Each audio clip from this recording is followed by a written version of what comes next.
રાજકોટના ગોંડલ તાલુકાના વોરા કોટડામાં જમીનના ભાગ મુદ્દે પિતરાઈ ભાઈએ ભાઈ ઉપર હુમલો કરી હત્યા નિપજાવી। ગઈકાલે મધ્યરાત્રિના છરી કોયતા સહિતના ધારદાર હથિયાર વડે તૂટી પડી પિતરાઈની હત્યા નિપજાવી। ખેતી કરી રહેલા રાજેશભાઈ સાકરિયા ઉપર ટીટો ઉર્ફે અજય સાકરિયા સહિતના શખ્સોએ હુમલો કરી હત્યા નિપજાવી। હત્યા કરનારા કાકા દાદાના ભાઈએ અન્ય 4 આરોપીઓએ મંડળી રહી રાજેશભાઈ અને પરિજનો ઉપર હુમલો કર્યો।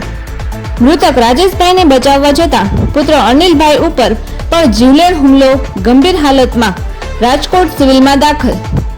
હુમલો કરનાર બુટલેગર અને હિંસાત્મક સ્વભાવવાળા અવારનવાર માથાકૂટ કરનાર છે। ખેતીની જમીનમાં દાદાના વખતનો ભાગ મળ્યો છે, છતાં અમારી જમીન ઉપર કબજો કરવા વારંવાર હુમલા કર્યા। નામ કલ્પેશ રાજેશભાઈ સાકરિયા છે।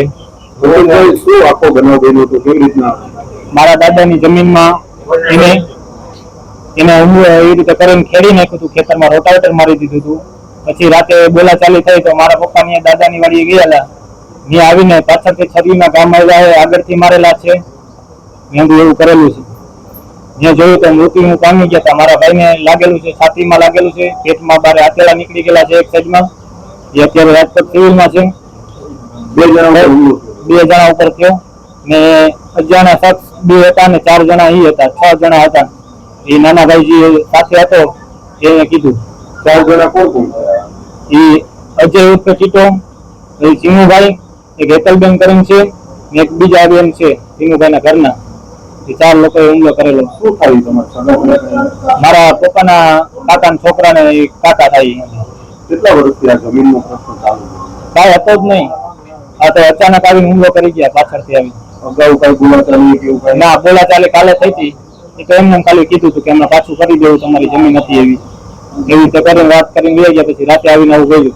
અમે રસ્તામાં પાછળ ફોન આવ્યો કે આવી રીતે બનાવ બન્યો, અમે વાડીએ આવતા હતા પાછા, ત્યારે અમને રોકવાનો પ્રયાસ કર્યો પણ અમે નીકળી ગયેલા સાઈડમાંથી, છરી બતાવીને મારી નાખવાની ધમકી આપતા હતા અને ગાળો બોલતા હતા। અનિલભાઈ રાજેશભાઈ સાકરિયા ઉપર। હવે શું તમારી માંગણી છે, શું કાર્યવાહી? ન્યાય જોઈને એને ફાંસીની સજા જોઈએ, એને ફાંસી થવી જોઈએ, અમને ન્યાય મળવો જોઈએ। આ જમીન કેટલી છે તમારી? કેટલા વીઘા અંદાજે? અમારી માલિકીમાં આવીને અમને મારી ગયા છે। જમીન અંદાજે કેટલા વીઘા? એ 14 વીઘા હતી, એમાં ભાઈઓ ભાગ પડી ગયા તમારા દાદાના 7 જણાના, 3 બહેનો 4 ભાઈઓ છે, બધાના ભાગ એના પડી ગયેલા હતા, તોય આવી રીતે દબાવ આવતા હતા।